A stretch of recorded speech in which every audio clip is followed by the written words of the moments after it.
Respecto a nuestro invitado de hoy, Camilo Barrios Nuevo, ¿no? Seguramente muchas de ustedes lo conocen, ya lo tuvimos de invitado en una ocasión anterior, ¿no? En una conversación sobre adicción y espiritualidad que fue extremadamente interesante.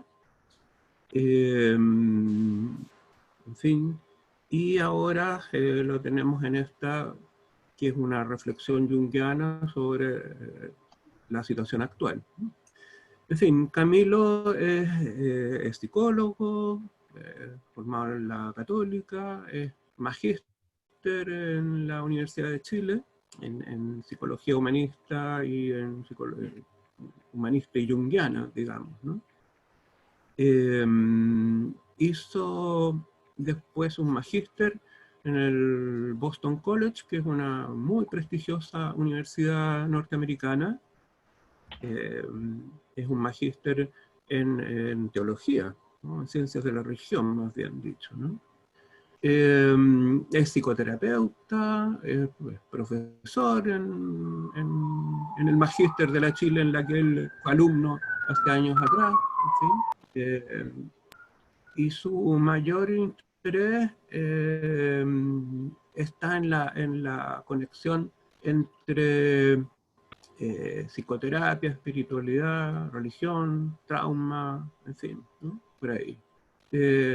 Está dando cursos de posgrado en la Chile y en teología en la Católica, ¿no? Y es miembro del Centro Teológico Manuel Larraín. En fin, esos son algunos datos mínimos, ¿no? El currículum de Camilo es bastante más largo y bastante interesante, así que si pueden buscar ¿cómo se llama? Su Facebook, en fin, los invito cordialmente a hacerlo, ¿no? Además, él constantemente está proponiendo cursos en estas temáticas. Así que bienvenido, Camilo, muchas gracias. Te damos la palabra. Súper, me ha encantado, gracias por esta presentación, Marco Antonio, generosa. ¿Alguien había levantado la mano de las personas? Alguien había pedido la palabra, me parece, o no sé si fue por error. Si alguien tiene alguna dificultad o quería decir algo, puede prender su micrófono y hablar. ¿No? ¿Fue un error? Ya. Si alguien...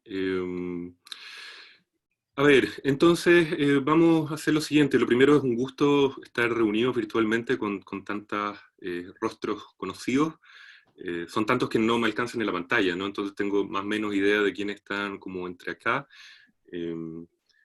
Y por el tenor de quienes nos acompañan, me dan más ganas de escuchar que de hablar, en verdad, en este momento, porque creo que es una conversa justamente como para intercambiar y tener como perspectivas respecto a lo que pasa y respecto a este fenómeno que yo voy a proponer hoy día, que tiene que ver con el arquetipo del apocalipsis entre varios, ¿no? Creo que es una conversa que debe ser sostenida entre distintas personas, ¿no? Entonces, vamos a partir, esperemos que ya los que se hayan subido tardíamente puedan estar. Y vamos, como les comentaba Marco Antonio, tener una hora más o menos como donde yo espero poder desarrollar, poner sobre la mesa algunas ideas, algunas nociones generales, ¿no? Para poder tener una conversación después entre todos y ver cómo podemos pensar juntos o analizar parte del escenario actual, ¿ya? Solo para chequear, ¿están pudiendo ver la pantalla que estoy compartiendo con ustedes? ¿Sí? Hay varios, ya, dedos para arriba, excelente, súper. Camilo, Sí, por favor. mi internet es un poco inestable, no sé si la estarán grabando porque Estamos tengo temor. grabando la sección, Nicole. Fantástico, disculpa, gracias. Encantado. ¿No? Si alguien tiene una pregunta así también, yo creo que podemos dar espacio para que alguien pregunte y poder seguir la conversa, ¿no? Está grabado y por ahí se las podemos compartir después si es que alguien tiene problemas de conexión. ¿Ok? Ok, partamos. Está dentro del dominio de las buenas costumbres académicas el poder hacer las adecuadas referencias cuando uno toma ideas o nociones que escucha de otras personas, ¿no? Y yo voy a partir citando la primera vez que me encontré con la noción de que el arquetipo del Apocalipsis podía ser una figura simbólica mitológica que tuviera algo que ver con nuestro tiempo, o que pudiera ser significativo de alguna forma, fue en una conversación entre copas con un amigo y colega llamado Andrés Sassenfeld, que seguro que muchos de ustedes conocen. Y en la perspectiva de Andrés fue el primero que yo le escuché la idea de que de alguna manera algo de lo que pasa en nuestra época es observable o es reflexionable respecto a la figura del Apocalipsis, ¿no? Y esa fue una idea que a mí me quedó dando vuelta, que quedó ahí, esto fue hace ya varios meses atrás, ¿no? Y que ha ido madurando, y parte de lo que yo quiero presentarles hoy día tiene que ver con lo que esa reflexión abre, y con la investigación que yo hice después con ver cómo Jung habló respecto al tema del apocalipsis como motivo arquetípico, y como sobre todo Edward Edinger, ¿no? Como uno de los autores post-jungianos que más ha desarrollado esa idea, ¿no? Y las ideas que voy a poner en la mesa tienen esas dos vertientes fundamentalmente, ¿no? Entonces, ¿qué es lo que yo quiero hacer en esta conversa? Como para que tengan una idea de cuál va a ser el ritmo. Hablar solo introductoriamente sobre el concepto de arquetipo. Voy a asumir que la mayoría de acá están más o menos familiarizados con la psicología junguiana, pero voy a dar dos claves para que los que estén menos familiarizados que se puedan subir a la conversación y no queden abajo. Vamos a conversar un poquitito sobre el libro del Apocalipsis, situar dos o tres ideas como centrales respecto a este texto.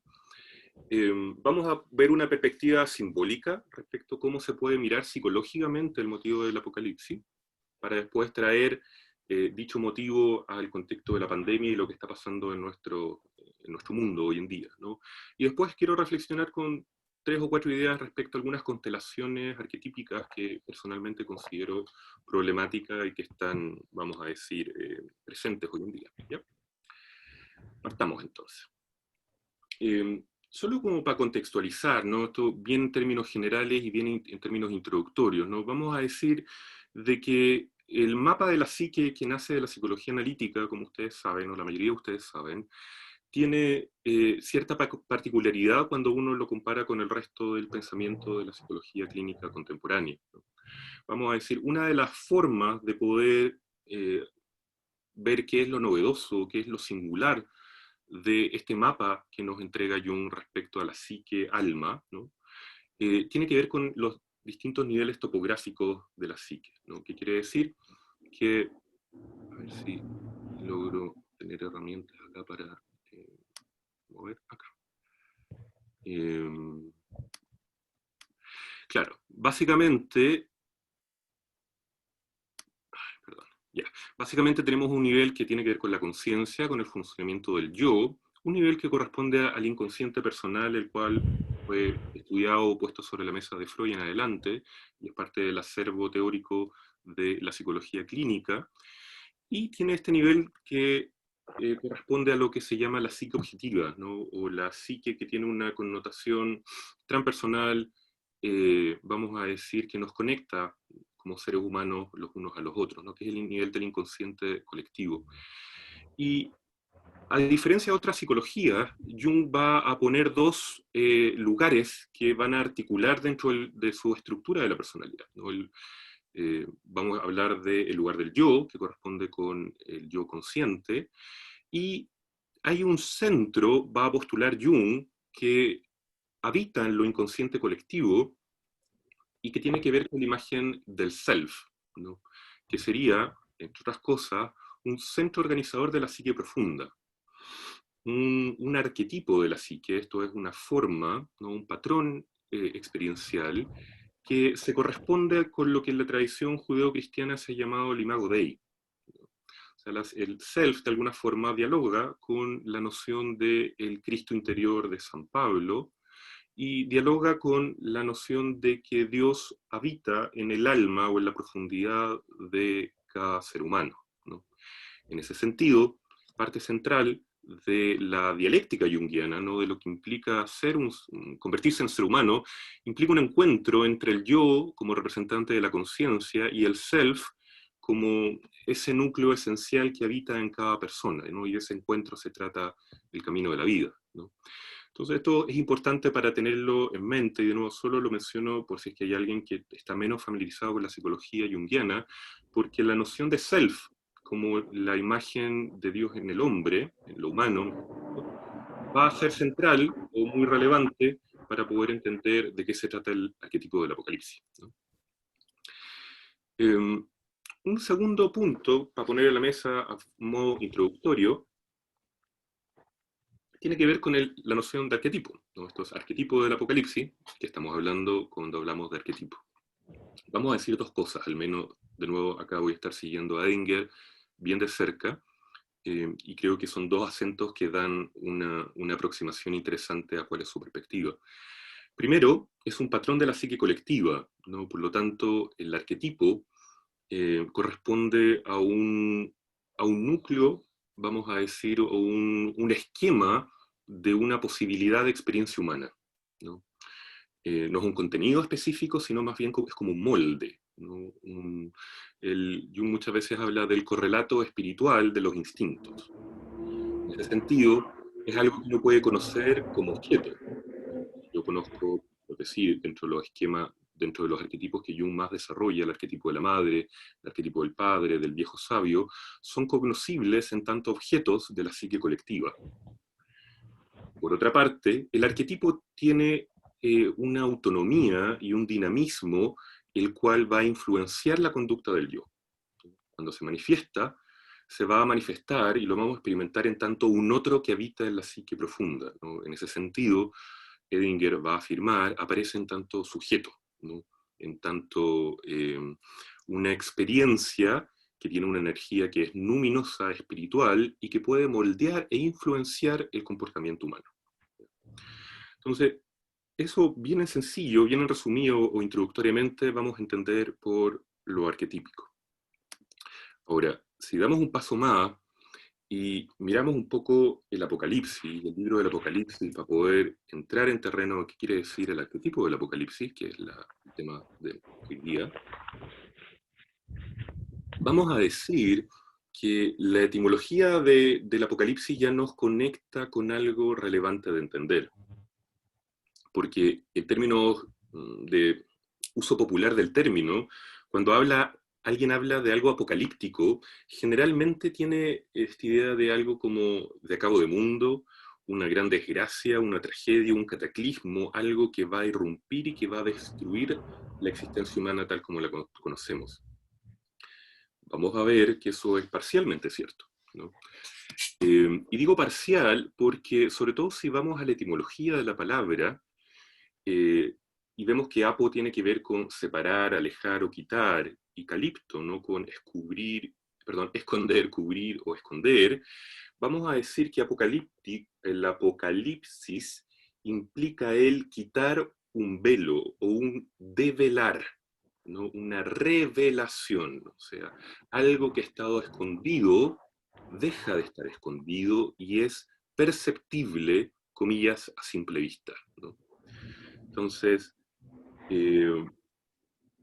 no es necesariamente fin de mundo, no es necesariamente una gran catástrofe, sino es, dicho un poco traducido en chileno, es una toma de conciencia respecto a la verdad, o en español mejor que dicho que en chileno, ¿no? Respecto a lo que es, a lo real, ¿no? Ahora, ¿cuáles son las características de los relatos apocalípticos? Porque es importante que entendamos de que el Apocalipsis de Juan de Patmos, que es al cual nos vamos a referir hoy día, es uno de los relatos apocalípticos que existen en la literatura occidental, ¿no? Existen muchos otros relatos que tienen naturaleza apocalíptica, y vamos a ver de que eran frecuentes en la época cristiana, ¿no? En el contexto de la época cristiana. ¿Hay alguien que tiene un micrófono un poco prendido? Les pido solamente, por favor, si pueden revisar que tienen sus micrófonos en silencio, por favor. Gracias, para que no se acople el audio. Entonces, ¿cuáles son las características de los relatos apocalípticos? Un par, ¿no? Las características tienen que ver con visiones, viajes incluso, intuiciones o sueños, en los cuales implica la percepción de un mundo otro, un mundo que estaba escondido, una realidad que estaba escondida, se observa, se aparece, y implica de alguna forma cierto fin de una era, cierto término de una forma de ser, y generalmente han estado asociados también a la venida de un Mesías, ¿no? A la venida de una personalidad, vamos a decir, de naturaleza divina arquetipal, la cual va a ayudar a generar un juicio final y un nuevo orden, ¿no? Esas son características generales de los relatos apocalípticos. Ahora, ¿cuál es lo propio del libro de Apocalipsis de Juan de Patmos, ¿no? Y entremos un poco en esa materia. Es importante tener presente que este es un libro, el último del corpus del Nuevo Testamento, ¿no? Que está datado, hasta donde entendemos, hacia finales de del primer siglo de nuestra era, probablemente cerca del 90 después de Cristo, y se origina en Patmos, ¿no? Que era una comunidad judía marginalizada y brutalizada por el Imperio Romano, ¿no? En un contexto probablemente de encierro, de reclusión y de prisión, ¿no? Y en ese relato se narran una serie de visiones que vamos a ver que van a tener una estructura particular, ¿no? Ahora, es un libro que en general ha sido complejo, que genera cierto nivel de perplejidad, y que hay un sinnúmero de aproximaciones distintas, ¿no? Entre ellas, ¿no? Edinger va a nombrar de que tenemos estas 4 lecturas clásicas. La pretérita es una aproximación en la cual se afirma de que el Apocalipsis, en tanto revelación, no habla del fin de una era, sino habla de un suceso ya experimentado por el pueblo judío, ¿no? Específicamente, se han hecho varias analogías o varias lecturas respecto al libro del Apocalipsis con el exilio de Israel, ¿no? En el año 586 antes de Cristo, cuando son exiliados y secuestrados, vamos a decir, por el pueblo vecino de Babilonia, ¿no? Esa casi desaparición de Israel, como que tiene una importancia significativa en varios relatos veterotestamentarios, se cree o se postula, hay autores que afirman de que estaría directamente relacionado con cómo aparece las visiones y la estructura del libro del Apocalipsis. Otra interpretación que tiene con un carácter más histórico, contextual, del lugar donde sale ese libro, afirma de que el libro se trata de hechos concretos o una denuncia justamente de la tiranía y de la brutalidad con que Roma había destruido o vuelto a violentar sistemática y significativamente al pueblo de Israel, lo cual, como muchos de ustedes sabrán, tiene un punto de inflexión, un punto cúlmine con la segunda destrucción del templo de Jerusalén, que está datada en el 70 después de Cristo, ¿no? En ese sentido, parte de la interpretación o de la exégesis de ese texto se lee como una forma de darle una expresión simbólica a la tiranía del pueblo romano sobre el israelita. La interpretación futurista implica más bien una lectura de que el Apocalipsis habla de la segunda venida del Mesías, ¿no? De la segunda venida de Cristo, de alguna manera, y de eventos que van a pasar en algún momento hacia adelante de la historia, ¿no? Y por último, Edinger señala de que está la visión idealista simbólica, en la cual se narra la lucha de 2 principios, un principio luminoso, bondadoso, enfrentado a las fuerzas del mal. Y en ese sentido, el Apocalipsis tendría una naturaleza, vamos a decir, sucedería en el reino pleromático, usando el término clásico junguiano, como de una lucha de 2 principios universales que se manifiestan en el dominio de lo arquetípico, ¿no? La última lectura, que es la que va a ofrecer Edinger, tiene que ver con una lectura psicológica, ¿no? Del libro del Apocalipsis, y es la que vamos a profundizar a continuación. Solamente pongo esto como contexto general para que se entienda de que esta no pretende ser una lectura unequívoca, sino que hay muchas formas de entrar a este texto tan complejo y particular del Nuevo Testamento. No me voy a detener acá, pero solo quería mostrar esta imagen, que es algo muy interesante que aparece en el libro, en el texto de Edinger. Entonces, si ven toda la primera parte, cuando muevo el cursor, ¿ustedes ven que estoy moviendo el cursor sobre una parte de la pantalla? ¿Sí? Sí, Camilo. Ya, gracias. Entonces, si vemos la primera parte del libro del Apocalipsis, Edinger va a afirmar de que hay una separación de opuestos de manera significativa, ¿no? Aparece la bestia y el cordero como dos figuras simbólicas opuestas importantes, la vida eterna y la muerte eterna, el lago del fuego, el infierno y el paraíso, ¿no? Como una marcada separación de opuestos, ¿no?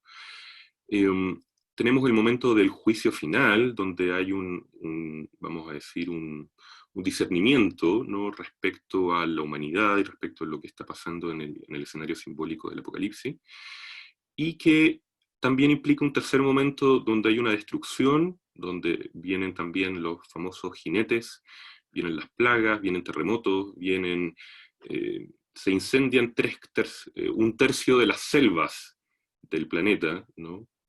Son consumidas bajo el fuego, y los mares, un tercio de la vida marina perece, ¿no? El otro día una famosa teóloga feminista, eh, Catherine Keller, ponía un ensayo sobre el Apocalipsis justamente, ¿no? Y ella hablaba de que es un relato simbólico, de que no hay que leerlo de manera fundamentalista, por favor, pero igual hacía ella paralelos interesantes, ¿no? Y se preguntaba que cuando uno piensa de que la tercera parte de los bosques del planeta se incendiaron, ella decía que no podía dejar de acordarse de los incendios de Australia del año pasado, y de California, y la quema del Amazonas, y con la contaminación de los océanos, y ella se pregunta, bueno, ¿estamos ahí, no estamos ahí? ¿Qué está pasando con estas imágenes de destrucción? Y que implican también la muerte de miles de inocentes también, ¿no?, en el relato apocalíptico. Hay una revelación, ¿no? Dios se hace presente de alguna forma, aparecen, vamos a decir, se abren los abismos y aparecen los reinos del cielo, también se liberan y se revelan. Hay ascensiones femeninas, ¿no?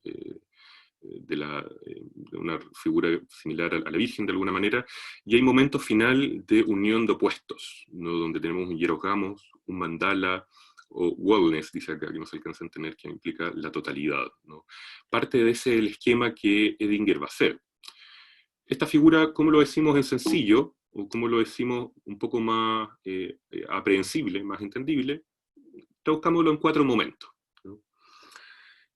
Si uno toma la estructura del libro del Apocalipsis como tal, vamos a ver de que hay un momento de revelación, ¿no? De nuevo, es el libro de la revelación de Juan de Patmos, ¿no? Dios y lo espiritual arquetípico aparece y se manifiesta en el mundo de manera, vamos a decir, significativa o completa, ¿no? Hay un momento de juicio, ¿no?, un momento de discernimiento, hay un momento que implica cierto grado de destrucción y castigo, y hay una renovación o un nuevo orden que se instala, y aquí el símbolo principal va a ser la ciudad de la Nueva Jerusalén, ¿no? Las visiones de la ciudad de la Nueva Jerusalén, tal y como aparecen en el relato del Apocalipsis, van a significar la emergencia de un nuevo orden, y de un orden, vamos a decir, armónico, luminoso e integrado, donde esta lucha, ¿no?, entre estos principios luminosos y oscuros va a quedar integrada o resuelta, ¿no?, en este nuevo símbolo que es una imagen de la totalidad, va a afirmar Edinger, ¿no? Entonces, vamos directamente a la tesis, ¿no? ¿Qué quiere decir o cómo podemos leer el libro del Apocalipsis simbólicamente? Y esto va a ser relevante para ver cómo podemos pensar en nuestra situación actual. La tesis de Edinger es sencilla, pero es profunda, ¿no?, y es significativa. Edinger va a decir de que el Apocalipsis, leído psicológicamente, es un momento en que el self puede actualizarse o revelarse, o, sí, realizarse es la mejor palabra, yo creo, como en la conciencia. Lo cual es un término que acá todos los colegas con más formación junguiana pueden entender bien rápidamente, ¿no? O sea, el apocalipsis como tal, de nuevo, no implica la destrucción del mundo, sino implica un momento donde el self se actualiza de manera significativa, ¿no? Y esa actualización va a generar, vamos a decir, cierto remesón, cierta inquietud, cierta transformación, pero que es propia a un camino o una transformación de naturaleza psicoespiritual, ¿no? Entonces, ¿cómo son estos momentos si los leemos más psicológicamente? Y cómo una persona podría experimentar un momento apocalíptico, como si lo bajamos también, perdonando el, el lente, ¿no?, de psicológico individual, ¿no? Entonces el momento de revelación es un momento de insight, de toma de conciencia, ¿no? El yo deja de funcionar, vamos a decir, amuralladamente, y percibe la realidad de la psique tal cual es. Hay un momento de juicio que en términos psicológicos implica un momento donde uno es confrontado con la propia sombra, que quiere decir lo que se revela implica de que uno puede ver el funcionamiento de la propia psique de forma más completa. Y eso, lo primero que aparece, como sabemos según el mapa del alma junguiano, es el encuentro con lo sombrío. Entonces, antes de un momento de realización, un momento donde hay un despertar espiritual o psicoespiritual, si se quiere llamar, lo primero que uno debe hacer, o que generalmente pasa, es que uno se encuentra con el lenguaje religioso tradicional, con el propio pecado, el lenguaje más moderno con las propias miserias humanas, ¿no? Uno se encuentra con su lado sombrío, ¿no? Y eso, vamos a decir, no es una experiencia que sea muy amable, ¿no? Uno a veces puede decir así, ah, bueno, sí, qué agradable tomar conciencia de mi sombra, estoy creciendo, pero en general, cuando uno está en una verdadera confrontación con lo sombrío, la experiencia más bien es como, ¿no?, es como de angustia, es de desagrado, no es para nada una experiencia que vamos a hacer que sea amable o fácilmente digerible por el yo, por más flexible y sano que este sea, ¿no? Edinger va a leer de que el castigo y la destrucción que aparecen en el Apocalipsis no son, leídos psicológicamente, son ansiedades de desintegración. Algo de la profundidad de la psique está apareciendo y el mundo personal está colapsando, está moviéndose, está crujiendo.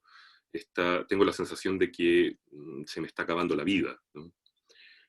Muchos relatos espirituales de distintos buscadores espirituales, de místicos, santos y gente laica, común y corriente hasta hoy en día, habla de que cuando están en determinados caminos espirituales, hay un momento en que, como me decía un paciente el otro día, Dios te saca la silla para sentarte, ¿no? Uno se va a sentar y Dios te saca la silla, ¿no? Donde tus seguridades, donde tus supuestos respecto a quién eres tú, tu familia, el mundo, o cómo son tus relaciones, crujen, ¿no? Y la aparición del self, la aparición del Cristo interior, de nuevo diciéndolo religiosamente, o la aparición el entrar en contacto o en vínculo con el imago Dei, para el yo, la experiencia puede ser como una especie de terremoto interno. Muchos de ustedes a lo mejor estarán familiarizados, ¿no?, eh, con la forma en que otro psicólogo humanista transpersonal describe esto. Stanislav Grof, por ejemplo, cuando habla de las emergencias espirituales o de las crisis psicoespirituales, habla de momentos de mucha desorientación, de mucho caos también, donde es un momento espiritual de crisis, de confusión y de que puede aparecer algo distinto. Pero la experiencia interior es de muerte, ¿no?, de muerte simbólica, por supuesto, ¿no? Y finalmente, en la literatura del Apocalipsis de Juan de Patmos, implica la aparición de la Nueva Jerusalén, ¿no?, donde hay una integración de opuestos, está la aparición del mandala, como una nueva unidad psíquica, ¿no? Y hay una, vamos a decir, emergencia, ¿no?, una toma de conciencia más completa y radical del self, ¿no? Este símbolo de la Nueva Jerusalén es un símbolo cristiano que ha estado en muchos momentos y en muchos autores. Cuando estaba preparando esta conversa, justo me topé con un pasaje de una mística medieval que a mí me gusta mucho, ¿no?, inglesa, que se llama Juliana de Norwich, que es una mística del siglo XIV, y que tiene un libro precioso que se llama Revelaciones, ¿no? O The Showings en inglés, ¿no? Que es un libro apocalíptico, de nuevo, en el sentido de revelación, ¿no? Se revela el espíritu, ¿no? Y ella en su libro de Revelaciones, Juliana, que es una mujer que, igual que Juan de Patmos, estaba enclaustrada, ¿no? Edinger va a decir un momento donde la libido está dirigida hacia el interior, ¿no? Donde uno está como en un momento de clausura, ¿no? Y donde es probable de que fenómenos visionarios u oníricos o simbólicos pueden aparecer con mayor fuerza, ¿no? Por este dejar de estar arrojado hacia el mundo y estar más en un retiro, ¿no? Bueno, Juliana en su retiro, ¿no? En estas revelaciones que ella tiene, hay hacia el final de las revelaciones, de las últimas que ella tiene, le aparece de la imagen de la Nueva Jerusalén. Y me parece que es muy interesante como Juliana lo describe, porque hace una ligazón explícita entre el símbolo de la Nueva Jerusalén y el alma humana, y por tanto la emergencia del self, como lo estamos entendiendo acá. Pero permítanme solamente leerle un pequeño párrafo. Entonces dice, y entonces el Señor abrió mi ojo espiritual y me mostró mi alma en el centro de mi corazón. La vi tan inmensa como un universo infinito y como un bienaventurado reino, y por su aspecto comprendí que se trataba de una ciudad gloriosa. En el centro de esa ciudad se halla sentado nuestro Señor Jesús, verdadero Dios y verdadero hombre, y el alma está habitada completamente por la divinidad, supremo poder, suprema sabiduría, suprema bondad. Entonces, me parece interesante, ¿no? Como traer a Juliana, que además el siglo XIV, como vamos a ver ahora en un momento también, en la época cristiana, es un momento de crisis político-social bien brutal. Es el momento donde pasa el cisma de la Iglesia, ¿no? El cisma de Occidente, aparecen varios papas al mismo tiempo, está la Guerra de los 100 años, y aparece la peste negra, que como ustedes saben devastó a por lo menos un tercio de la población de Europa, ¿no? Y en ese espacio de caos, de confrontación, ¿no? Juliana tiene estas visiones, ¿no? Y de nuevo aparece estas imágenes de la ciudad celestial, esta nueva Jerusalén, que está de nuevo literalmente en el centro del alma, y donde ahí habita la divinidad, ¿no? Si usted no tiene filiación con el universo cristiano, puede sacar eso y puede poner simplemente la imagen de lo divino, de lo trascendente, de lo verdadero, como usted quiere llamarle, ¿no? Pero en el fondo el patrón es el mismo, ¿no? Ok. ¿Cómo vamos? Estamos bien. Me perdí en la hora. ¿Cuánto rato llevo? Como media hora, ¿no es cierto? Marco Antonio, ¿estás ahí desde que partimos? ¿Cómo partimos tarde? No, no está ahí Marco Antonio. Está... Estoy aquí. Ah, ya. Ubícame, pues me perdí en el horario. ¿Llevo media hora?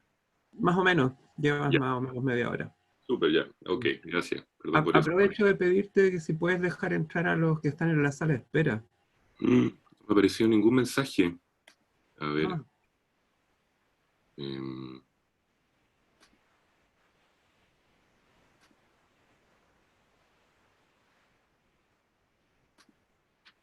Hay 3 personas, tienes toda la razón. Ya, ahí los dejé. Ok.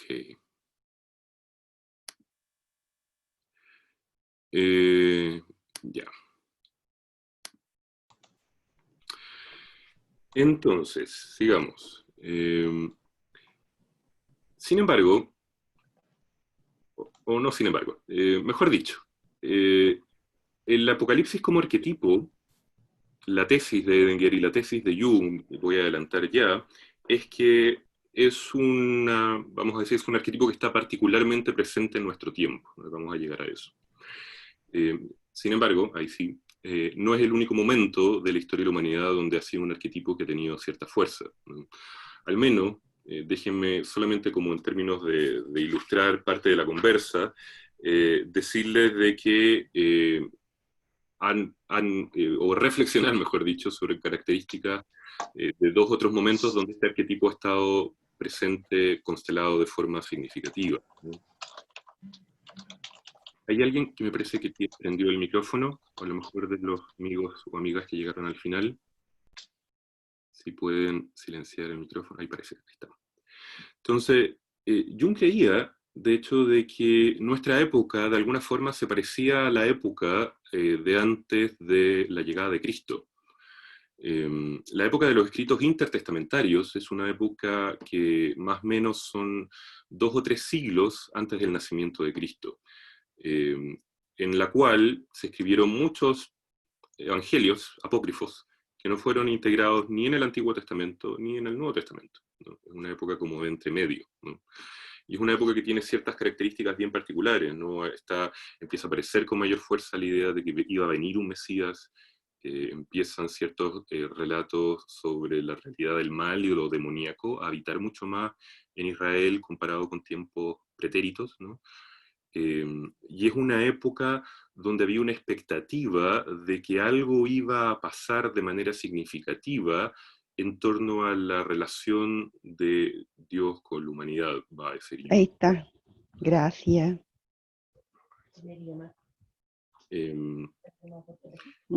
¿Alguien abrió su micrófono, me parece? Sí. Hay una forma de ponerlo en silencio para que podamos conversar esta primero. Entonces, una época de muchas visiones apocalípticas, hay muchos relatos como el libro de Enoc, por ejemplo, o el libro de Jubileos, que son textos apócrifos que van en torno a esa época, y que justamente el tema de esos evangelios era, viene un apocalipsis, viene una revelación, algo va a cambiar en la historia de la humanidad, ¿no? Como parte del imaginario. Otro momento donde el apocalipsis estuvo claramente constelado es la renovación neumatológica de los siglos de oro de la mística cristiana, ¿no? ¿Y qué quiere decir neumatológica? Viene de neuma, del espíritu, ¿no? Jung mismo, en su texto Aion, que es donde desarrolla el simbolismo, más en profundidad el simbolismo del sí mismo, va a volver a esta época para justamente reflexionar de lo interesante de los testimonios espirituales significativos que aparecen en aquel entonces y del fuerte carácter de renovación espiritual o místico que aparece en aquella época, ¿no? Claramente la que con más seguridad abre la cancha ahí es Hildegarda, de Bingen, en Alemania, ¿no? Una notable y famosa mística del siglo XII, pero después ya en el siglo XIII tenemos personalidades que van desde Bernardo de Claraval, viene todo el movimiento de los dominicos, de los franciscanos, aparece el movimiento de las beguinas, ¿no? Estas mujeres laicas, espirituales, muy puntúas, vamos a decir, muy contestadoras y que no se dejaban someter a la jerarquía eclesial de aquel momento, ¿no? Es una época de un florecimiento muy intenso, y los grandes místicos del universo cristiano yacen en una gran mayoría, o en un gran porcentaje al menos, en esta época, ¿no? Entre estos siglos, ¿no? Catalina de Siena, la misma la Juliana de Norwich, Eckhart, ¿no? Etcétera, ¿no? El libro del no saber, ¿no? Toda la literatura mística cristiana, había un florecimiento muy importante, ¿no? en este momento. Y de todos ellos, Jung va a destacar en Aion la figura de Joaquín de Fiorde, ¿no? Me piden que baje, que apague el micrófono. ¿Cómo lo apago? Que me están pidiendo que apague el micrófono. ¿Qué hago? Tiene una señal, hay un monito de Dicen, micrófono. Ana, apaga el micrófono. No sé cómo. Abajo, Ana, en tu pantalla, al lado izquierdo. No te encuentro, yo te podría apagar el micrófono, pero no sé dónde Sí, estás. tú puedes apagar el micrófono de todos, Camilo. Sí, pero no sé quién está. Ah, acá tenemos. Me dicen, Ana, apaga el micrófono. Ana, En al lado participantes, abajo izquierdo. en participantes al medio Ya, tienes la ahí la opción de silencié. Mute All. Ya, ahí la silencié. Ahí. Gracias. Ah, no, no eras tú. Silencié a otro. Ahí Bueno, estamos todos ahí silenciados. estamos todos, ya, súper. Vamos. Entonces les decía que Jung en Ayón, ¿no? Encontraba particularmente notable la figura de Joaquín de Fiorde, ¿no? Como por encarnar renovación neumatológica, ¿no? Y que tenía entre sus características la idea de que estábamos en una época apocalíptica. Joaquín y otros de sus contemporáneos creían de que estaban a un paso donde iba a haber un cambio espiritual significativo en la historia de la humanidad. Y Jung de alguna forma afirma que eso fue de alguna forma correcto, ¿no? Porque hay efectivamente una renovación espiritual importante en toda Europa, ¿no? Joaquín de Fiorde no tiene esta imaginación apocalíptica donde dice de que la era humana, y lo nombro porque es una idea que va después de desarrollar Jung, tiene tres momentos: la era del Padre, que es desde la creación hasta la llegada de Cristo; la era del Hijo, que es desde que aparece Jesucristo en la historia; y la era del Espíritu Santo, que de acuerdo a Joaquín la había inaugurado San Benito, pero cuya realización iba a ser fundamentalmente del siglo XIII en adelante, ¿no? Y la era del Espíritu Santo iba a implicar de que el Espíritu iba a descender no solamente en un solo ser humano, o sea, ya no estamos hablando de una encarnación de vamos a decir, de Dios en una sola persona, de que se haga hombre, sino en muchos, ¿no? En un colectivo. Y Jung esa es una idea que toma y desarrolla en varios lugares, ¿no? En el libro de Job, en Mysterium Conjunctionis, etc. ¿No? Es una idea que a Jung le da vuelta y que un poco más adelante quiero nombrar porque es importante. Y sin duda, ¿quién podría negar de que nuestra época es un lugar donde han aparecido muchos relatos que implican cierto nivel de apocalipsis, desde el calendario maya en el 2012, hasta lo que implicaba el cambio del siglo, hasta varios relatos y discursos que implica que estamos llegando a un momento decisivo en la historia humana y donde algo puede terminar de cambiar, ¿no? Y esa idea, ese algo que puede terminar de cambiar, Jung lo interpreta justamente ahí en ese libro, en Ayón, respecto a la noción de león cristiano, que es una de las tesis que Jung va a desarrollar y cómo él va a interpretar los 2000 años de cristianismo en la cultura occidental. ¿Cuál es la idea? Han dicho en sencillo, ¿no? Porque acá me podría quedar harto rato, pero voy a tratar de ser un poco más sintético, ¿no? Hay dos ideas centrales, ¿no? La primera es que el pez es un símbolo que va a ser muy significativo para el imaginario cristiano, Jesús como pescador de hombres, como siendo analogado al pez también, perdón, y sus seguidores convirtiéndose en pececitos, el pez como alimento, y Jung va a postular la hipótesis, ¿no? También en ese libro, de que el comienzo del león cristiano, que es un término que él saca de la conversación astrológica, es curiosamente sincrónico con lo que se conoce como la era de Piscis, ¿no? Yo no soy un experto en astrología, solamente voy a repetir lo que dice Jung acá, porque probablemente hay muchos más astrólogos acá en esta mesa que después podrán decir con mayor fineza lo que yo voy a explicar ahora. Pero en términos sintéticos, la idea es de que hay ciertos signos que tienen un predominio en épocas de la humanidad. Y cuando Dios encarna, en el mito cristiano, cuando se produce la encarnación, estábamos en el cambio de la era de Aries a la era de Piscis. Y Jung toma incluso eso de que como Cristo era el que unía ambas épocas humanas, debía morir como carnero, ¿no? Y vivir como pez o como pescador también, ¿no? Y el símbolo de Piscis, que aquí aparece una fotografía, tiene dos peces que van en direcciones contrapuestas. Uno que va hacia el norte, y otro, o sea, que va en dirección vertical, y otro que va en dirección horizontal. Y Jung va a leer de que ese símbolo es fundamentalmente una buena imagen para hablar de los cambios espirituales que ha tenido Occidente en estos 2000 años de cristianismo, ¿no? El primer pez fundamentalmente tiene que ver con un impulso del espíritu vertical, ¿no? Hacia la búsqueda de lo espiritual de las alturas, ¿no? Jung decía una tendencia gótica del espíritu, ¿no? Que va a subir hacia buscar a Dios, y que Jung lo lee como el primer milenio cristiano. Y el segundo pez, que aparece como anticristiano, ¿no? Y de ahí Jung toma la figura del anticristo para hablar de eso, es un movimiento que no va hacia lo vertical, sino que va hacia lo horizontal, ¿no? Va hacia el mundo, no va hacia la materia, ¿no?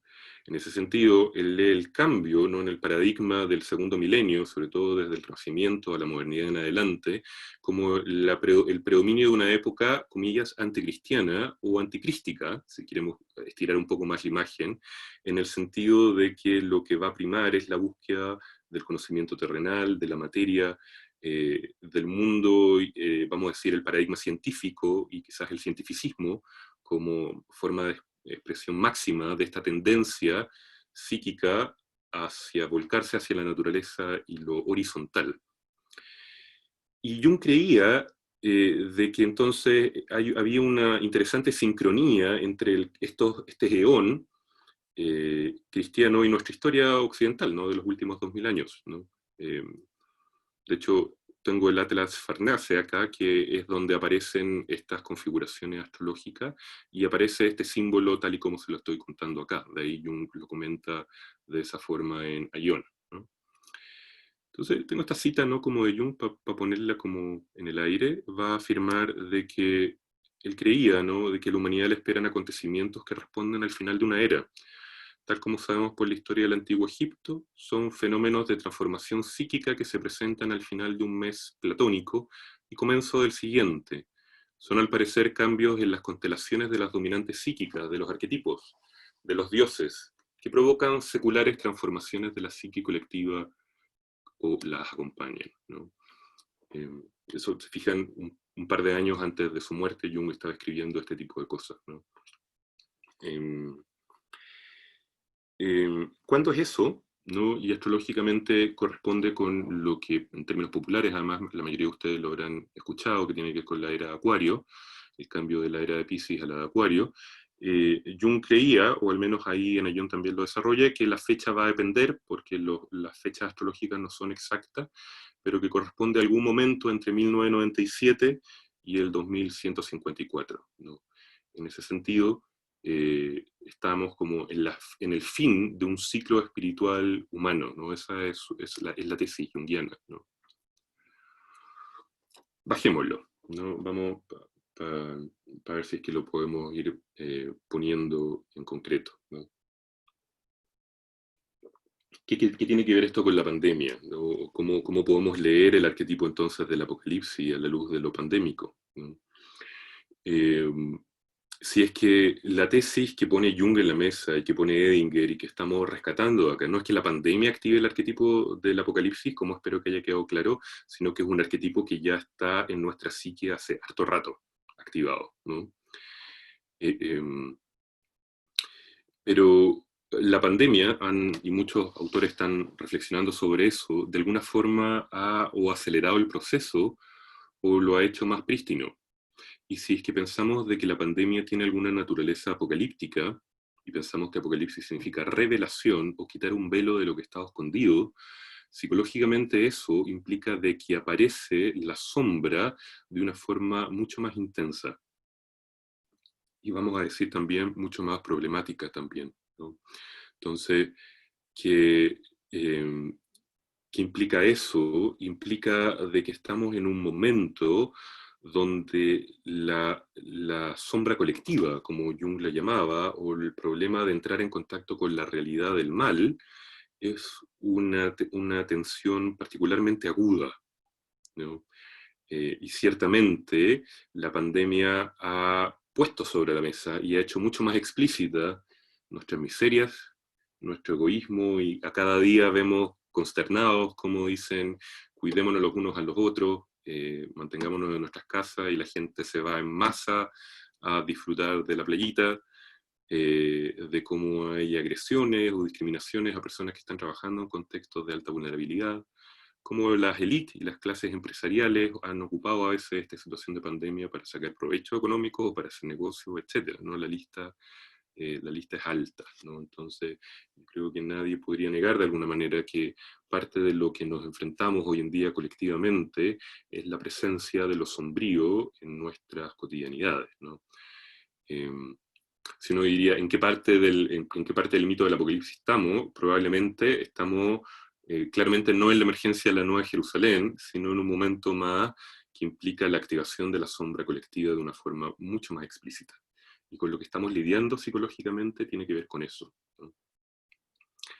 Una imagen que yo considero, si me permiten una pequeña digresión nomás, que la considero particularmente bonita o aclaratoria, viene de un texto de C.S. Lewis y sus Crónicas de Narnia, ¿no? Que son unos relatos infantiles que escribe Lewis, que son 7 libros, que es básicamente el mito cristiano contado para niños, ¿no? Y en el último libro, que es como que recrea la escena del fin del mundo, Aslan, que es el símil a Cristo, ¿no? En la literatura de Lewis, va a poner fin, ¿no? A este mundo que tenía que ver con, llamado Narnia, ¿no? Esta otra dimensión, ¿no? Donde transcurre esta aventura.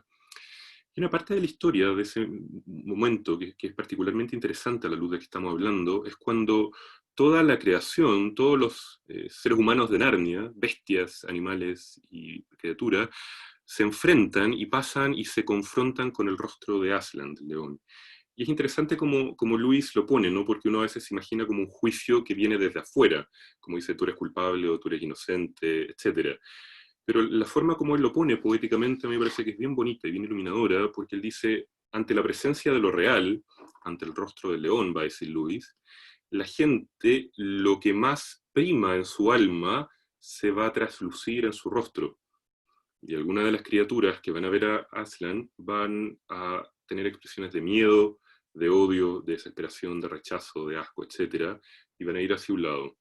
Y en otros va a primar la experiencia del amor, de la bondad, de la compasión, etc., ¿no? Y implica de nuevo como este momento de juicio, que si uno lo mira como simbólicamente, vamos a coincidir que los momentos de crisis humana sacan de una forma o ponen sobre la mesa de manera bien clara aspectos luminosos y aspectos sombríos en los seres humanos.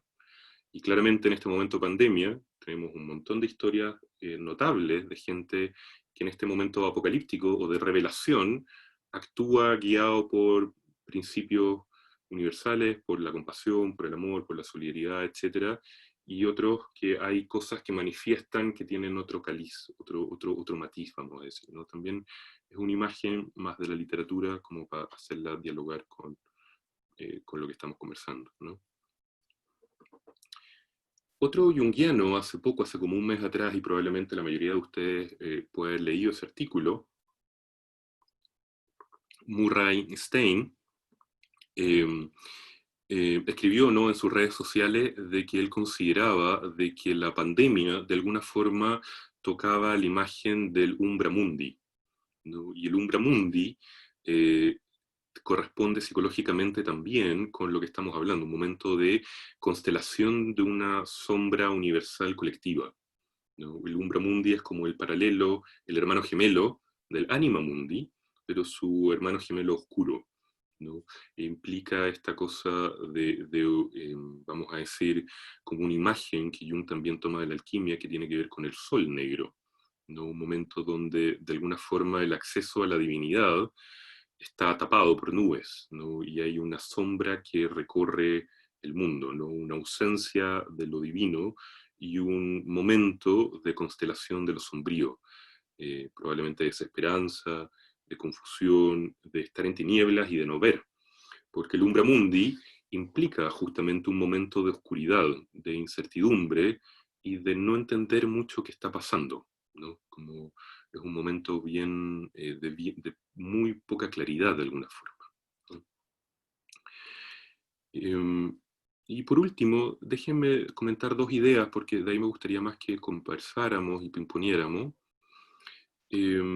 como para tratar de ir resumiendo, ¿no? Como algunas de las cosas que he puesto sobre la mesa. Cuando hablamos de Apocalipsis, y lo hablamos a la luz de este análisis simbólico religioso, ¿no?, que Jung ha hecho, estamos hablando fundamentalmente de un cambio colectivo en el Imago Dei, ¿no? ¿Qué quiere decir eso?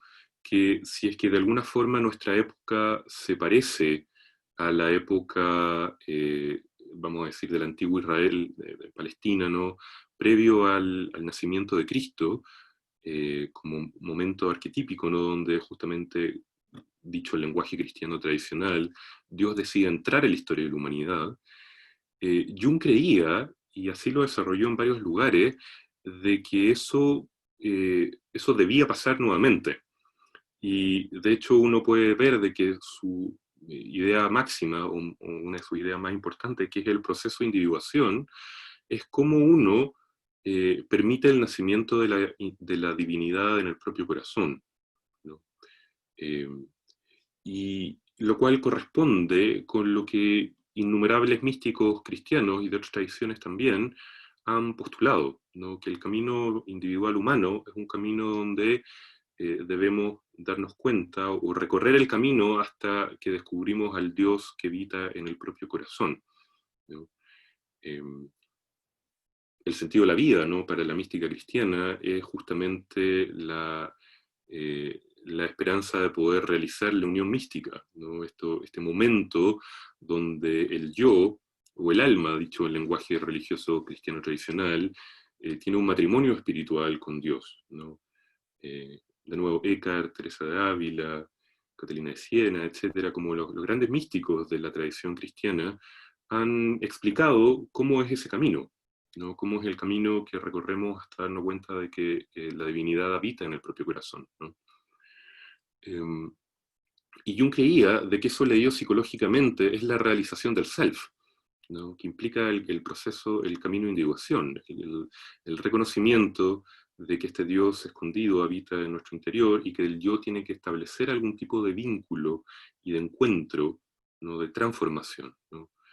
En respuesta a Job también, ¿no? Jung se pregunta si no será un momento, o qué va a pasar cuando la idea de la encarnación pueda ser vivida colectivamente, porque él creía de que parte del mensaje cristiano, esta idea de que lo invitaba a sus discípulos a ser dioses, o que iban a venir otros que hicieran obras más grandes que él, etc., podía ser leído de que el Paráclito, ¿no? El Espíritu Santo, iba a tener un rol fundamental en el destino espiritual del cristianismo, ¿no? Este espíritu que nadie sabe de dónde viene y a dónde va, y que puede, comillas, encarnar e inspirar e infundir a grupos humanos como, de manera significativa, ¿no? Y como Jung así creía que lo había hecho, por ejemplo, en la época de la Edad de Oro del cristianismo, del misticismo cristiano, ¿no? En el mundo budista, ¿no? Hay otra imagen que yo encuentro poderosamente dialogante con esta y que la encuentro muy bonita, ¿no? Que en ciertos textos budistas antiguos está la figura del Buda Maitreya, y el Buda Maitreya es el Buda del futuro. Y es un Buda que no va a aparecer como una singularidad, sino como una pluralidad, ¿no?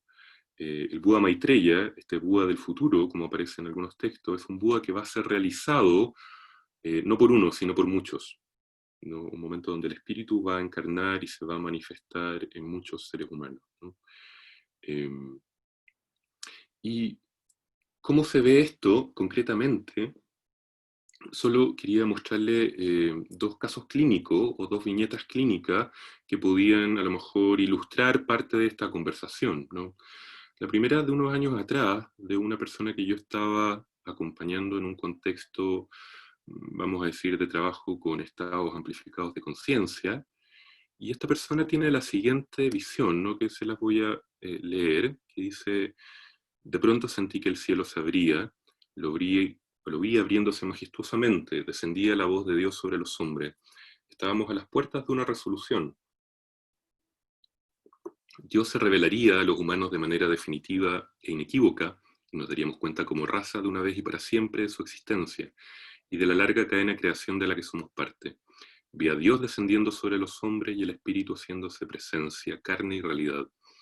Era tiempo y el árbol estaba maduro para la cosecha. Voy a saltar un poquitito. Me sobrecogí en mi sitio todo un camino hacia el Espíritu, un camino de Dios en el cual todos somos hermanos y compañeros de viaje. Era tan hermoso y sublime que no cabía en mi pecho de todo ello, ¿no?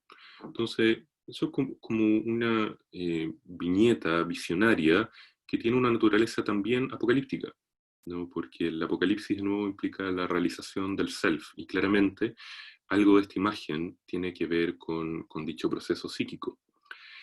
Y por último, sincrónicamente, un paciente de esta semana tuvo el siguiente sueño que me dejó compartir con ustedes, y que es muy apocalíptico también y que tiene que ver de alguna forma con lo que yo estoy tratando de poner sobre la mesa. El sueño dice lo siguiente, dice, estaba en un lugar amplio con mucha gente, podía ser una oficina con balcones y paredes de vidrios amplios que dejaban ver una explanada, un parque grande. A lo lejos la ciudad y sus edificios. Nos encontramos ocupados trabajando. De pronto noto que varias personas están viendo sus monitores de noticias por TV y otros mirando el cielo directamente, completamente asombrados e inmovilizados en su accionar. Alzo la vista y comienzo a ver decenas de platos voladores, discos, ¿no? Primero levemente difusos, como si estuvieran tras las nubes, luego acercándose paulatinamente y dejándose ver de forma más nítida. Son cientos y están por todas partes a lo largo del mundo. Tengo una sensación de profundo sobrecogimiento y un sentimiento de colectividad me embarga.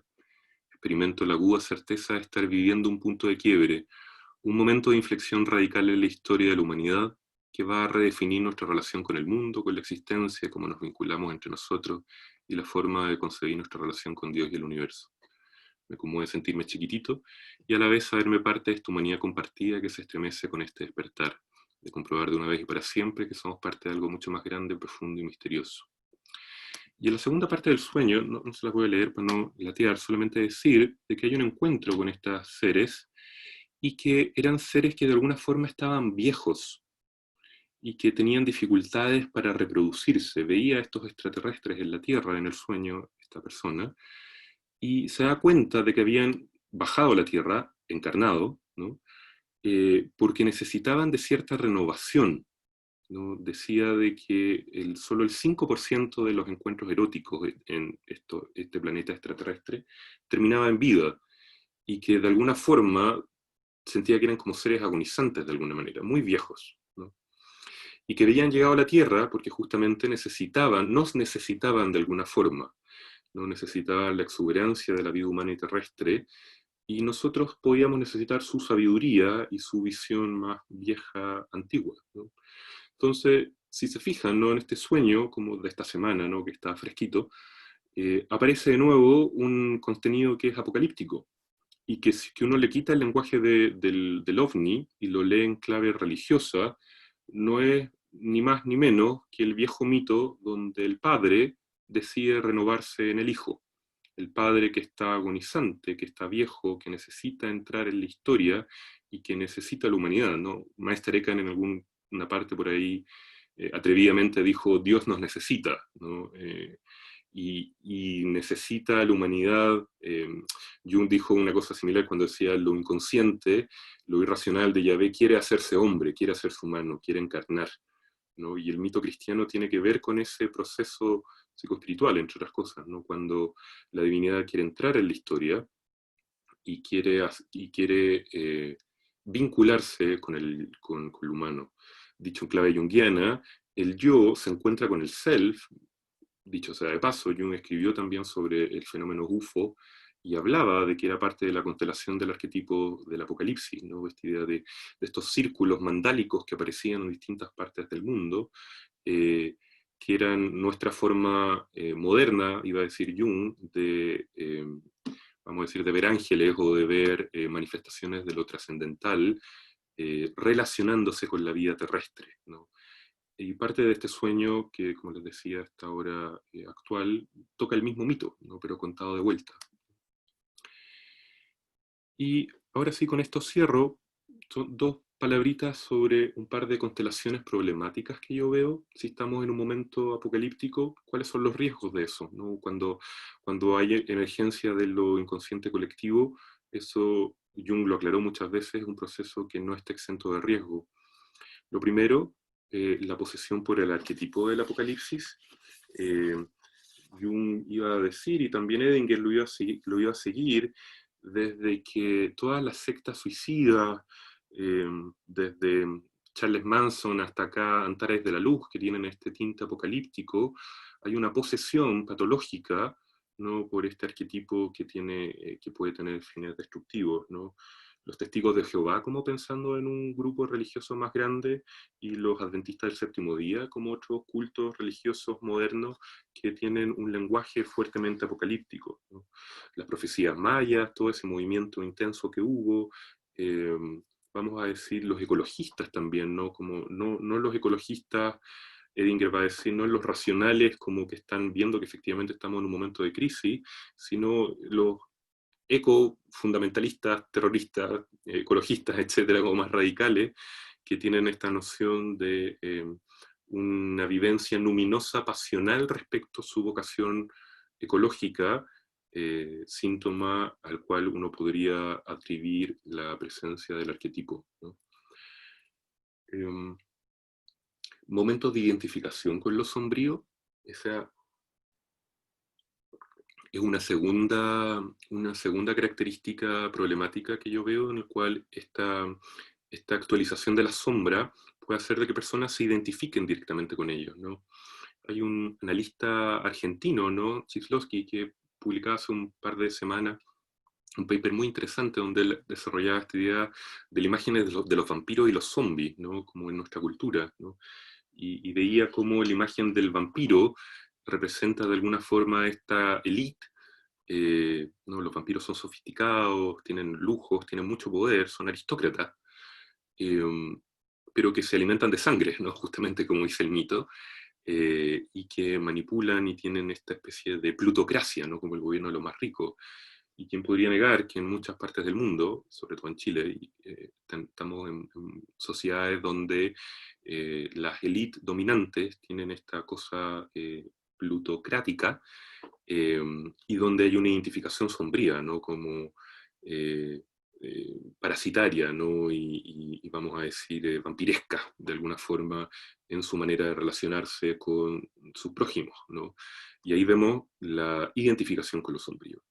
Y la figura del zombie, por otra parte, es una figura que implica más como el trabajador de masa, que desconectado del alma, de lo profundo, vive como con un hambre voraz insaciable, ¿no? El zombie no puede parar de consumir y consumir y consumir y consumir, ¿no?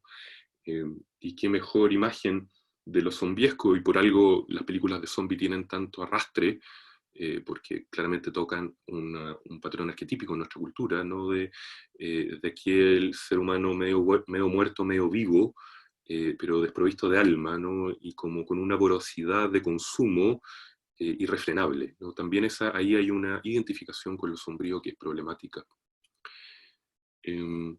Si pensamos que el anima mundi es como parte de lo que está presente hoy en día, como factor psíquico constelado, vamos a decir de que eso psicológicamente se correlaciona con un momento de la muerte de Dios y de lo divino, ¿no?, la incapacidad de ver, vamos a decir, la bondad de lo trascendente.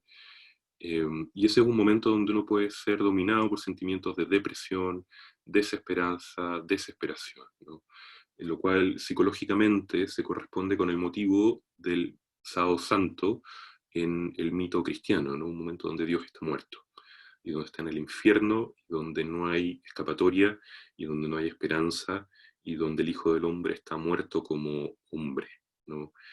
Ese lugar psíquico es un lugar de mucha fuerza y muy peligroso hoy en nuestros días, ¿no?, donde con no poca facilidad todos nosotros en determinados momentos nos podemos estar como chupados de alguna forma, ¿no?, por esta umbra mundi y sus efectos psicológicos, anímicos en nuestra cotidianidad, ¿no? Y por último, otro efecto no menos problemático tiene que ver con el rush maníaco a la integración, ¿no? Como el rush implica una premura, un correr precipitadamente. Y yo he visto, al menos en mi trabajo con colectivo e individual como terapeuta, ¿no?, personas de repente que sintonizan mucho con mensajes de la nueva era, muy triunfalista, muy esta cosa de estamos en un momento de cambio de conciencia planetario, y como que ya estamos ahí, ¿no? Y de alguna forma implica como ¿no? Somos como la nueva humanidad, y hay esta sensación de que ahora sí va a haber una humanidad solidaria, luminosa, etc. Y a todas luces, para poder afirmar algo así en el estado de nuestro planeta, implica no menor acto de negación de lo sombrío, del hambre, de la violencia y la desolación del mundo tal como está ahora, ¿no? O sea, ojalá en algún momento podamos llegar como humanidad a un momento más integrado y más luminoso, pero ciertamente no es parte de lo que sucede hoy en día, o si sucede muy incipientemente, ¿no? Jung creía de que este proceso, ¿no?, de transformación de la conciencia y cambio del imago Dei era un proceso que podía tomar fácil unos 300 años. Entonces, eso es importante porque ninguno de los que estamos acá presentes con seguridad va a ver los frutos de eso, ¿no? Estamos como en la antesala de una posible, comillas, nueva era, ¿no? Creía este autor en base al arquetipo del Apocalipsis, pero son procesos que toman años de años, ¿no? Y hay muchos círculos religiosos, espirituales, de distintas orientaciones, que afirman medio maníacamente que ya estamos ahí, y que ya estamos viviendo ahí, que deberíamos, no sé, irnos al monte a bailar Kumbala y a amarnos los unos a los otros, lo cual está perfecto, pero negando el grado de desolación y de sombra que hay en el mundo, ¿no?, hoy en día. En ese sentido, yo creo que una de las invitaciones, y que es algo que el viejo Jung reforzaba mucho, tenía que ver con la función trascendente, ¿no? Esta capacidad, ¿no?, psíquica humana de poder sufrir las polaridades, y Mercurio ahí, Hermes, es un buen símbolo de eso, ¿no? ¿Por qué es importante la función trascendente hoy en día? Porque implica de que, sabiendo si es que este factor arquetípico está constelado, como es la tesis, ¿no?, eso implica una tensión psíquica no menor, y hay que resistirlo, ¿no? Y la función trascendente es lo que nos permite soportar o transitar entre esto oscuro y esto potencialmente luminoso que se puede abrir en el contexto de la pandemia, ¿no? Solo sufrir estas polaridades puede permitir la emergencia a un tercero, pero eso hay que sostenerlo en la conciencia, ¿no? Y sufrirlo conscientemente, decía Jung, ¿no? Como, de nuevo, como la imagen de Cristo junto a los dos ladrones, ¿no? Como el ladrón bueno y el ladrón, comillas, malo, ¿no? La función trascendente implica el diálogo con lo inconsciente, implica una actitud en la cual debiéramos estar atentos a nuestros sueños, intuiciones, estado anímico, como con una posibilidad de estar conectados interiormente, y la posibilidad de contactarnos y de comunicar, y de hacer comunidad, y de afirmar nuestra interdependencia, ¿no? Y de construir comunidad amorosamente, pero sabiendo de que se intentará construir en un escenario y en un momento a todas luces de crisis, ¿no? Y de sostener angustia y de sostener incerteza y quizás de sostenernos los unos a los otros, ¿no? En medio de este confuso caminar, ¿no? De ahí que quizás algo de la invitación sea a actualizar esta función trascendente cotidianamente, ¿no?, en nuestras comunidades, ¿no? Entonces, la última frase para cerrar, y ahora sí que sí, Edinger va a decir que la venida del self es inminente, y el proceso de individuación colectiva se está viviendo en la historia humana. De una forma u otra, el mundo se compartirá en una sola entidad completa, pero puede ser unificado ya en la mutua destrucción masiva o por medio de la conciencia humana colectiva. Si un número suficiente de individuos puede tener la experiencia de la venida del self como experiencia interior individual, es posible que nos salvemos de las peores características de su manifestación externa, ¿no? Entonces, bueno, eso, ¿no? Como... Ya me cansé. Mucho. Bravo. ¿Cómo se hace para aplaudir ahora? Ahí.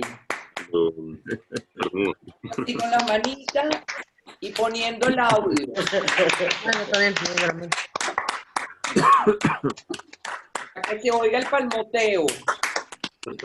El audio hay que volarlo. Hay que abrirlo. Hay que abrirlo, sí.